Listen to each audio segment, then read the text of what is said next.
Público.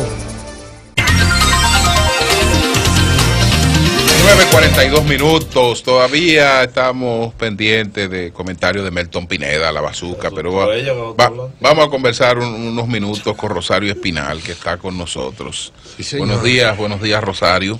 Buenos días. Qué bueno que te tenemos Qué bueno aquí, tenerte aquí. Al momento de evaluar lo que es ya, este es el segundo año el segundo año de Danilo, sí. ¿El inicio del segundo? Sí, o sea, este es su segundo... un año y medio. No, este es el inicio del segundo, o sea, pues en agosto cumple dos, pero es su segundo participación en el Congreso. Sí. En este primer trimestre, en este primer trimestre del año, estoy viendo las noticias de la región norte, dicen que en estos 3 meses, a diferencia del 2016, en el 2016 hubo 20 homicidios en la región de norte del país. En el 2016 hubo 30 en el 2017. Ahora en el 2018, en este primer trimestre, van 35. Es decir, bueno, parte de las noticias negativas que uno tiene que escuchar. Bueno, si comparamos... La seguridad sigue siendo un tema de interés de la sociedad, pero que el gobierno parece ignorar. Ok, bueno, pues adelante, Rosario, ¿qué piensa de eso? Indiscutiblemente la delincuencia es un problema real, lo demuestran los homicidios, pero sobre todo lo demuestra la respuesta que da la ciudadanía cuando se le pregunta en encuestas si ha sido víctima de un acto delincuencial. Eso ha ido aumentando en los últimos años, en la última década ha aumentado de manera significativa. Bueno, ¿qué hace el gobierno con esa información? Pues el gobierno tiene un inmenso desafío, porque la delincuencia es producto de diversos factores y todos son complicados de enfrentar. Tiene que ver con asuntos tales como el alto desempleo entre los jóvenes, sobre todo entre los jóvenes de escasos recursos, la deserción escolar, la búsqueda de alternativas de ingreso a través de una economía de la ilegalidad, donde la delincuencia entra a ser parte de eso, como lo es la venta de drogas y demás artículos que están prohibidos. Entonces, pues muchos jóvenes buscan una alternativa en esa economía de la ilegalidad para generar un ingreso. Resolver ese problema es complejo.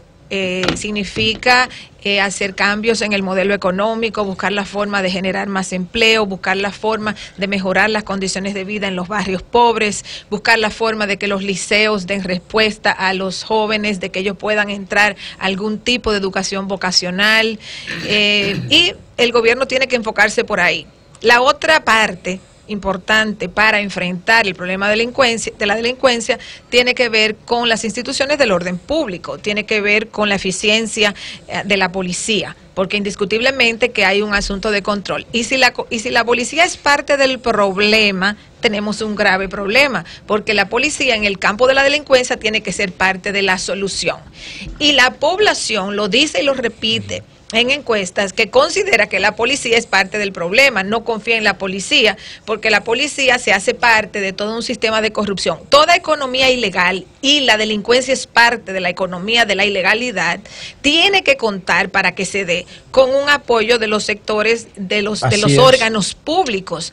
Entonces, si aquí no hay una mejoría efectiva de la policía, aumentando sus niveles de eficacia, de transparencia, de honorabilidad, de más y todo y de eso. Financiamiento, porque sin más bueno, recursos, hay que otorgar y recursos. La centralización. Pero el problema no es solo los recursos. Tú le puedes duplicar el sueldo, por ejemplo, a los policías, y eso no te garantiza, o a los guardias, claro, y eso no te garantiza factores, que va a haber una solución al problema, porque si tú ganas 10,000 pesos y te lo suben a 20, tú no vas a resolver los problemas. No, y además para tus expectativas y te de la envía canasta por familiar, si se le paga menos de la canasta familiar, es decir, de lo básico que tú necesitas, primero no va a tener un recurso humano de calidad, porque tú no le estás pagando para tenerlo. Estamos de acuerdo, decir, que hay que pagarle adecuadamente. Puede que yo pague mucho y no tenga lo que busco. Ahora, pagando menos de lo dignamente aceptable, no es posible tenerlo. Lo que se necesita es un cuerpo policial más efectivo, no tiene que ser tan grande, tiene que ser más eficaz, más efectivo, con policías mejores entrenados,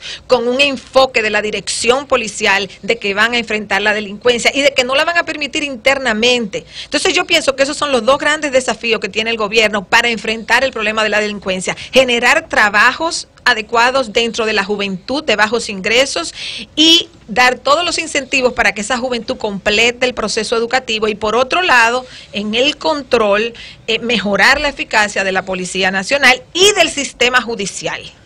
Doctor, en los últimos meses, ¿usted ha visto las estadísticas de la policía y cuántos casos han quedado impunes con la efectividad del nuevo jefe de la policía? El nuevo director de la policía. Sí. Bueno, Batista. El punto está en que mientras se estén produciendo todos estos casos delincuenciales, la policía no puede mostrar que está siendo eficiente. Por ejemplo. Entonces, bueno, aquí mismo tú decías los datos de homicidio y los datos de encuesta que revela la gente, la población. ¿Cuánto han quedado impunes? Que la policía no haya resuelto. Es que No mira, es que son miles y miles y miles de casos delincuenciales. Yo no estoy hablando de un escándalo grande de homicidio, porque generalmente en esos casos se va a buscar el culpable. El problema que preocupa a la población no es 3, 5, 6 casos grandes de homicidio. Lo que preocupa a la población es que te asalten, es que te roben la jipeta, es que te roben la cartera, es que se te metan en tu casa y te violen. Esas son las cosas concretas que le preocupa a la población. Rosario, recuérdale, espérate, 2 primos que eran prestamistas, prestaban cuarto en casino y vaina, y había un chino que jugaba mucho. Sí, entonces el chino, no hay ningún sitio. Lo llamó para pagar en pleno gasto. Lo llamó para pagarle de entrada de educación. ¿Sabe cómo le pagó? El cheque se lo metió en los bolsillos a uno de los muertos. Lo han enterrado en una construcción que estaba haciendo el chino. ¿Tú sabes ese? ¿Se sabe dónde está? ¿Se sabe dónde está el chino? Señores, ¿dónde está? Pero habla, pues yo estoy diciendo el tema. Continuamos trabajando en eso para resolverlo. Si comparamos, todo el mundo sabe dónde está y no lo mandaba a buscar. Si comparamos el escenario del año anterior del presidente Danilo Medina con el de este año, evidentemente que es un escenario más aligerado, porque el año anterior tenía Danilo todo el país movilizado frente al tema de la impunidad, un movimiento muy fuerte. Ha transcurrido el año y las cosas son totalmente distintas. ¿Cómo advierte a Danilo y su gestión en esta etapa? Mira, el año pasado, el 17, fue el año más difícil del gobierno de Medina y de cualquier gobierno del PLD, de todos los gobiernos del PLD. Fue el año más difícil. Fue el año de explosión de los escándalos de corrupción, y en el caso de Brecht, un caso que no se podía esconder fácilmente porque la información provenía de fuera del país. Entonces, la magnitud del caso de Brecht genera la indignación que se canaliza a través de la Marcha Verde, donde se producen grandes protestas en el 2017.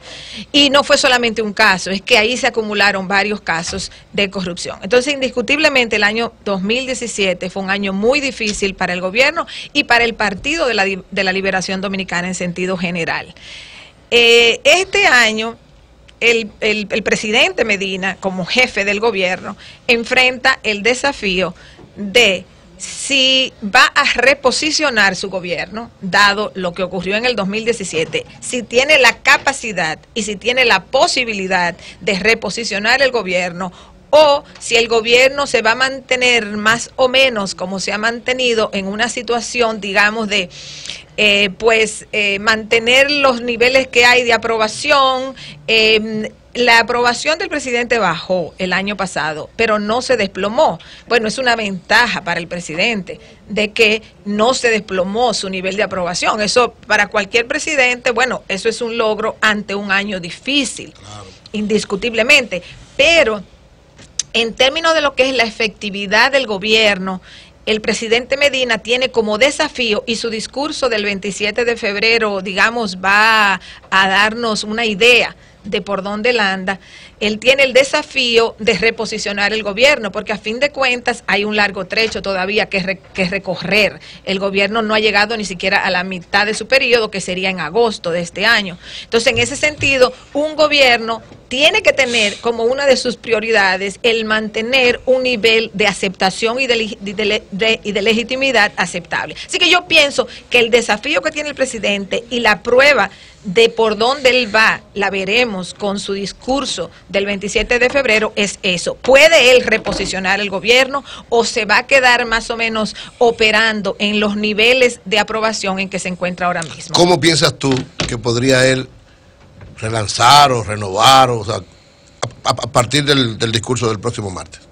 Bueno, yo pienso que el presidente tiene un menú de opciones de cómo puede hacerlo. O sea, el presidente, por ejemplo, puede hacerlo a través de una renovación y de un impulso en el sector salud. Para poner un ejemplo, el sector salud ha estado enfrentando serios problemas. Ahora comienzan a haber algunos movimientos. Para la población, la salud es sumamente importante. Tener unidades de atención primaria en el país que funcionen, donde la gente vaya, no solamente que haya un local, sino que hayan médicos, que hayan enfermeras, que haya medicamentos, que hayan instrumentos, aparatos. O sea, para la población, yo soy de las que pienso que el gran desafío de aquí es el sistema de atención primaria, porque la inmensa mayoría de las enfermedades de la población se curan en un centro de atención primaria. Aquí se le da mucho énfasis al hospital, al gran hospital, al hospital especializado. Bueno, claro, esas cosas se necesitan y deben ser hospitales regionales, sobre todo, donde haya un nivel de sofisticación tecnológica y de especialización. Pero para la inmensa mayoría de los problemas de este país, las unidades de atención primaria son vitales. Entonces, yo pienso que el presidente en el sector salud tiene un amplísimo campo para enviar una señal de transformación. En el campo que hablábamos anteriormente de la delincuencia, es un campo difícil, indiscutiblemente de enfrentar, pero ahí también el presidente tiene un menú de opciones de cosas que puede hacer. En el campo de la corrupción, precisamente, si el 2017 se caracterizó por grandes escándalos de corrupción, el presidente no puede simplemente quedarse callado ante lo que ha pasado durante todo un año, que él vio que generó la indignación de la gente, que llevó un sector de capas medias, sobre todo a las calles. Entonces el presidente tiene ahí también la posibilidad de informar y de enviarle una señal a la población de que está haciendo cosas y de que va a seguir haciendo cosas. Menciono esos tres aspectos. Hay cantidad de cosas que el gobierno puede hacer, pero esas son tres áreas donde indiscutiblemente el gobierno puede tener una acción muy efectiva y enviarle a la población una sensación de que es un gobierno que está actuando a favor de satisfacer las necesidades de la población. ¿No piensa que con la decisión de decreto como el de Boció y como el del propio que echó para atrás, esto afecta la imagen del gobierno en un momento previo a al discurso que debe dar ante la nación el presidente? Mira, eso fue un error. En el contexto general de los problemas que hay aquí, creo que es un error que va a pasar. O sea, toma mucha prensa por 2 o 3 días, pero posteriormente eso no es un tema central para la población. Oye, así es que es... ¿No es un tema central, por ejemplo, un funcionario consular en un lugar donde antes fue denunciado como por tráfico? Estoy de acuerdo en que hay que realmente revisar con cuidado los expedientes de todas las personas que se nombren. Debe instituirse en el país un sistema de revisión de todas aquellas personas que vayan a ser nombradas a un cargo y que aspectos como violencia, corrupción se tomen en cuenta.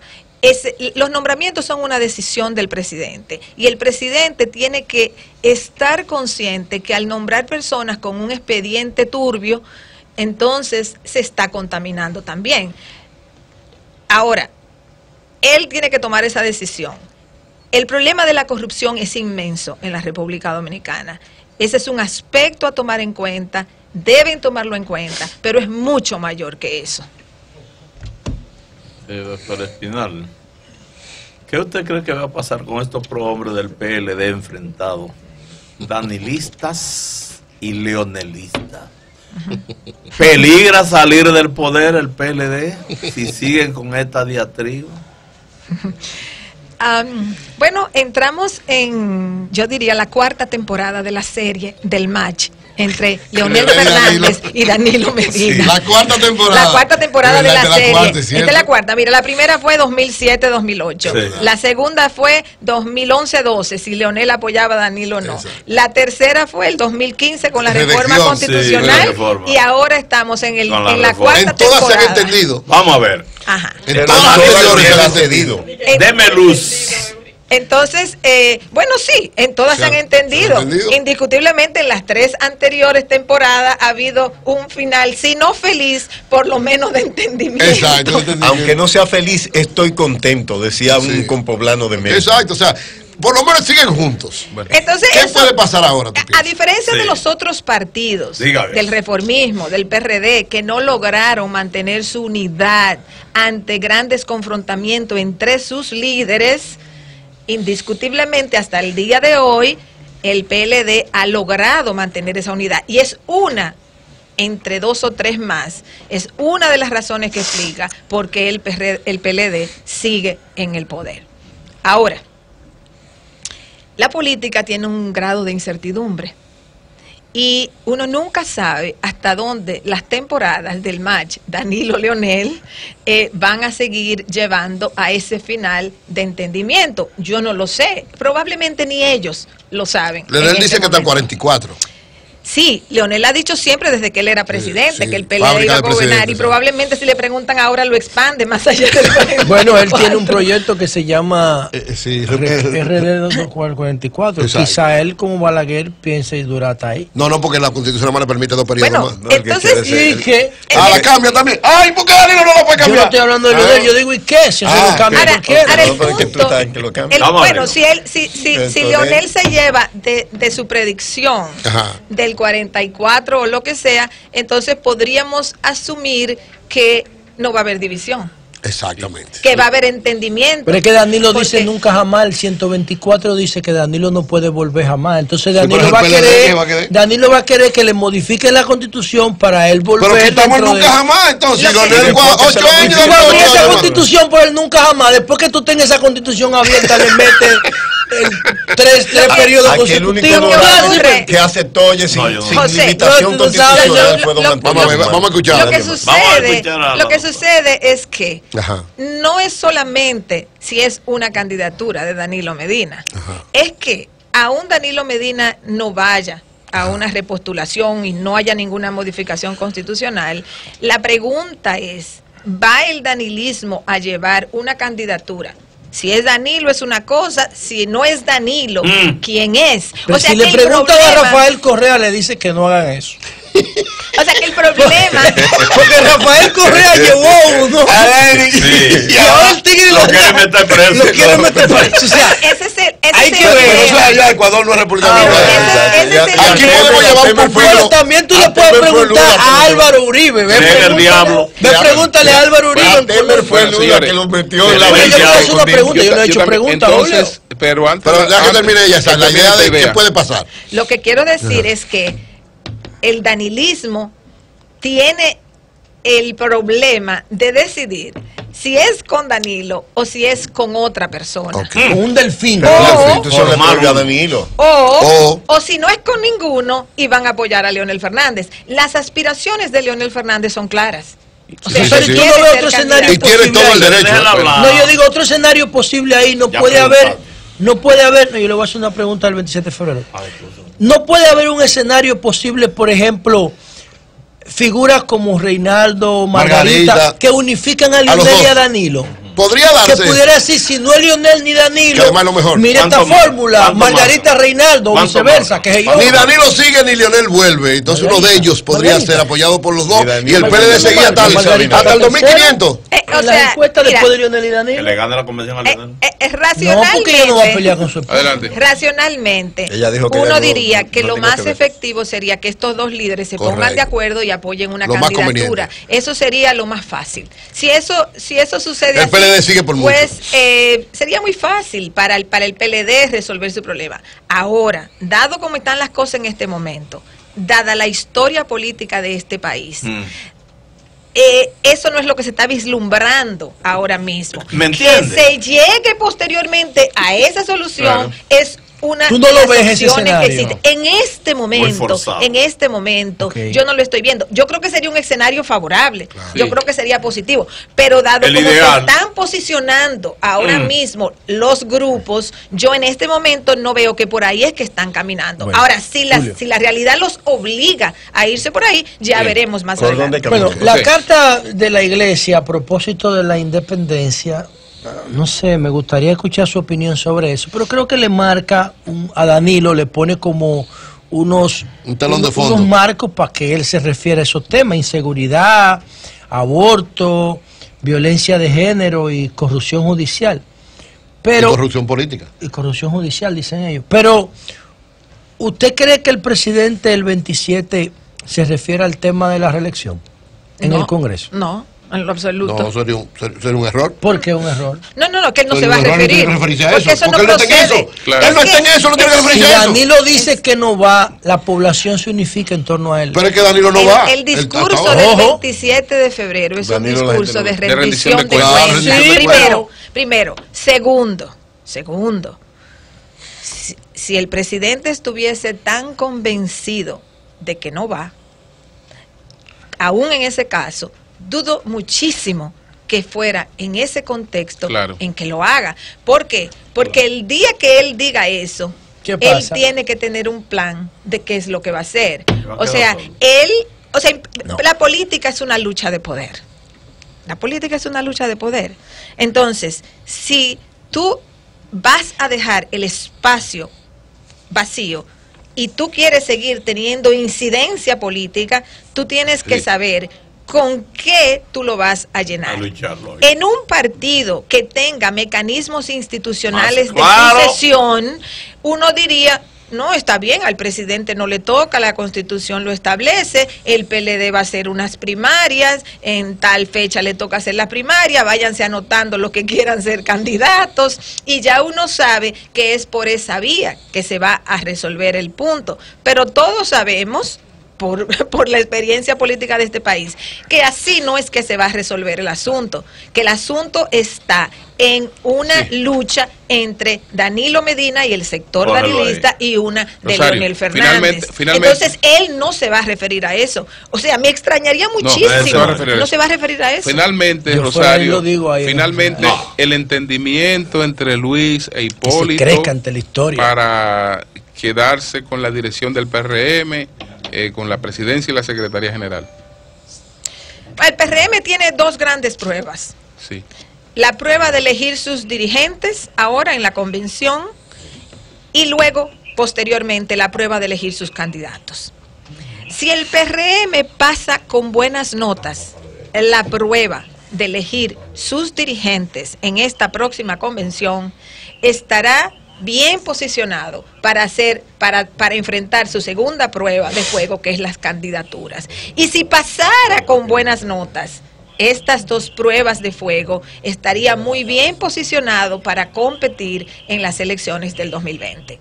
Ahora bien, si el PRM no pasa con buenas notas la convención, si no pasa con buenas notas la convención ahora, la que está ahora programada para marzo, si el PRM no pasa con buenas notas la convención, se le va a complicar todo el escenario posterior. O sea, para el PRM es crucial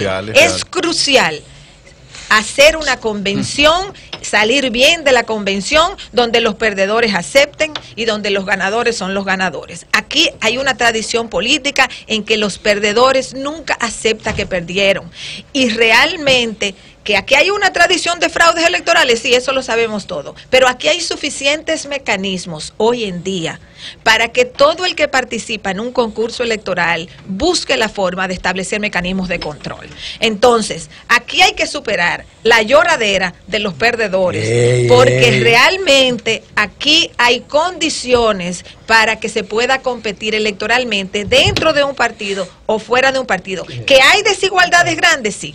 el financiamiento es una desigualdad, el poder es una desigualdad. Las elecciones nunca son perfectamente competitivas, pero hay bastantes recursos, dispositivos electorales para que en una elección interna de un partido se haga una buena competencia electoral. Yo pienso que el PRM tiene ese gran desafío. Si el PRM sale bien de su convención, eso le va a facilitar pasar con buenas notas la segunda prueba. Bueno, muchas gracias, Rosario Espinal. Se diluyó la Marcha Verde. Se diluyó la Marcha Verde. Mira, no voy a decir que se diluyó, de que se terminó, no, la Marcha Verde está ahí, hay el sentimiento de indignación y demás. Ahora bien, la Marcha Verde, aquí hay ciclos electorales, aquí hay reloj políticos. Entonces, ya nosotros estamos entrando ahora en la fase electoral.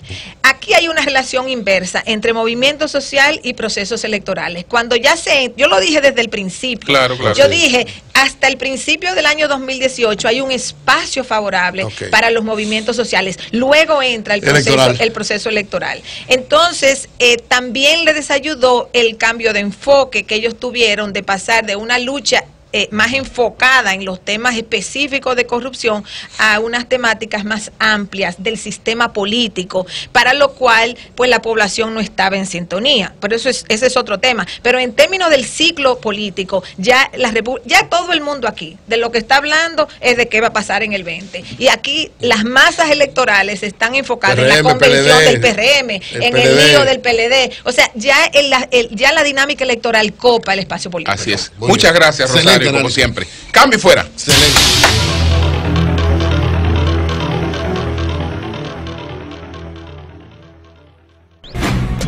¿Quieres sintonizar a Sol desde tu móvil? Descarga ahora la nueva app de Sol. Búscala en tu Google Play o App Store. Sol 106.5. También en tu dispositivo móvil. Somos la más interactiva.